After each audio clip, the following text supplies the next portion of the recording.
Friends, welcome to today's devotional.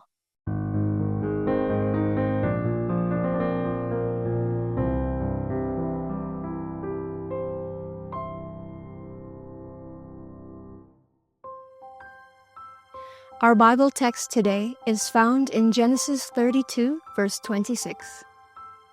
And he said, "Let me go, for the day breaks."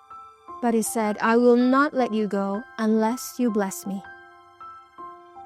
It is interesting to learn that salvation by faith is taught just as strongly in the Old Testament as in the New. This is not just a New Testament teaching. We have noticed that one of the stories that teaches some of the deepest lessons in the story of Jacob found in Genesis 32. In the previous chapter, we find that Jacob has stolen away from his uncle in the dark of night, taking his 2 wives and his flocks and herds, and is headed for home. The closer he gets to home, the more nervous he gets. He hears that there are 400 soldiers coming. The enemy is coming. Esau is on the warpath, and Jacob gets scared. So he comes up with some clever strategy. He divides his company into 2 groups, thinking that if one group gets attacked, the other group can escape. He does everything he can think of to secure his own safety, to do his own thing. He thinks that God helps those who help themselves. Finally, in desperation, he goes by himself in the darkness of night by the brook of Jabbok to pray. Genesis 32, verse 24 and 28 goes, "Then Jacob was left alone, and a man wrestled with him until the breaking of day.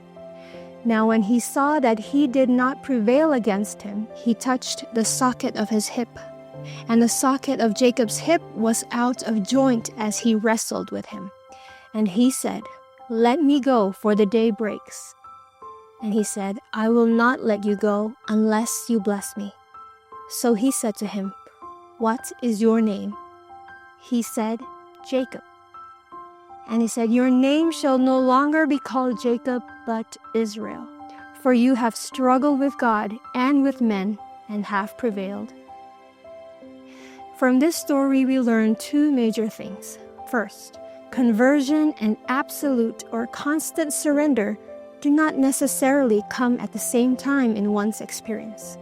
In fact, they seldom do. The second point is that the end of self-effort requires a struggle that none of us are going to get by without recognizing we have been through it. Jacob came forth from this experience crippled, and we understand that he was crippled the rest of his life.